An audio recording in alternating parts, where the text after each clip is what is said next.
Mwiriwe bene data, tubahaye ikaze uyu munsi ku gicaniro cy'umuryango.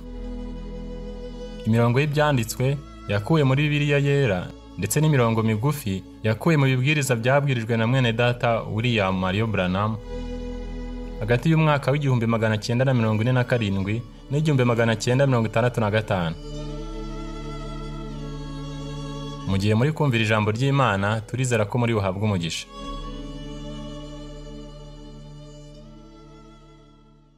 Ezekieli igice cya 37 umurongo wa mbere kugera ku wa 3.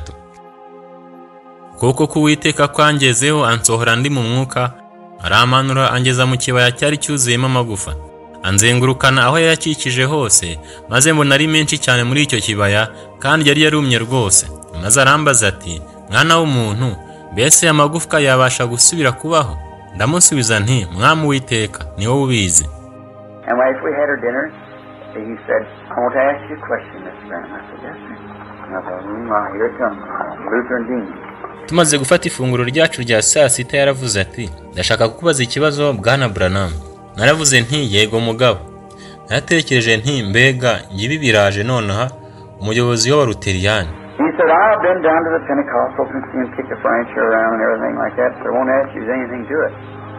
I said, yes, sir, there is. Yaravuze ati, narinde hariya hepfo kuba Panekote, maze mbabona bakubita imigeri ibikoresho byo mu nzu hirya no hino n'ibindi nka gutyo, ariko ndashaka kukubaza nta bindi n'ibyo gusa.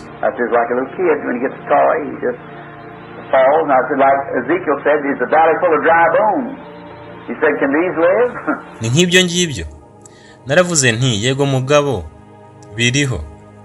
Naravuze nti, ni nk'umwana muto igihe yafashe igikinisho ajya ahitagwa.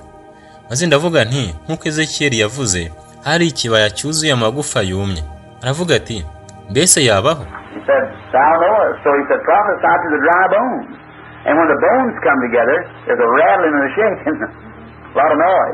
Aravuga ati, urabizi? Nuko aravuga ati, hanurira amagufa yumye, maze igihe amagufa ahuye habaho guhinda umushyitsi no kunyeganyega n'urusaku rwinshi. There wasn't much noise. He said, prophesy to the spirit now. I think that's what's going on. Ariko igihe umubiri ujeho cyangwa se inyama ziyajeho, hari urusaku rwinshi rwabayeho. Yaravuze ati, hanurira umwuka nona. Murabona, natekereza ko iki aricyo kiri kubaho. So I said, I see him make a lot of noise. I said, I think the bones are coming together. And so he said, we're hungry and thirsting for God. Natekereza ko iki aricyo kiri kubaho. Murabona? Nuko ndavuga nti, ndabona zisakuza cyane. Ndavuga nti, atekereza ko amagufa ari guhura. Maze aravuga ati, tunyotewe kandi tunasonzeye Imana. Ndavuga nti, ibyo ni byiza. And we want you to tell us how to receive the baptism of the Holy Ghost. He said, now, we believe that we receive the Holy Ghost when we believe. Kandi ndashaka ko tubwira uko bakira umubatizo w'Umwuka Wera. Ati, twizera ko twakira Umwuka Wera igihe twizeye. Did you read Acts 19?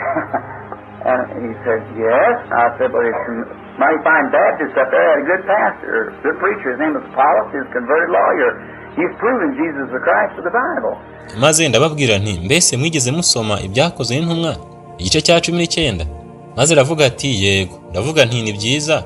Hari ababatista beza bashoboye hariya hejuru, bari bafite umushumba mwiza, umubwiriza mwiza witwaga Apollo, yari umunyamategeko wahinduwe. Yahamyaga Yesu Kristo wo muri Bibiliya.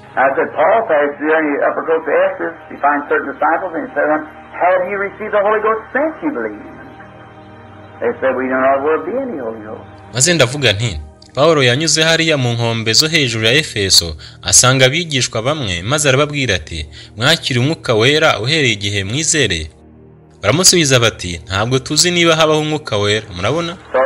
After that was done and they were baptized in the name of the Lord Jesus, and Paul laid his hands upon them, and then they received the Holy Ghost. He said, but Abraham believed God, Brother Branham, and it was imputed to him for righteousness because he believed. Nyuma y'uko ibyo bikorwa, babatijwe mu izina ry'Umwami Yesu, maze Paulo abarambikaho ibiganza, maze bakira Umwuka Wera.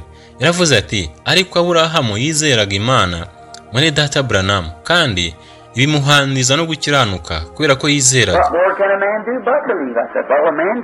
Ni iki kindi umuntu yakora uretse kwizera?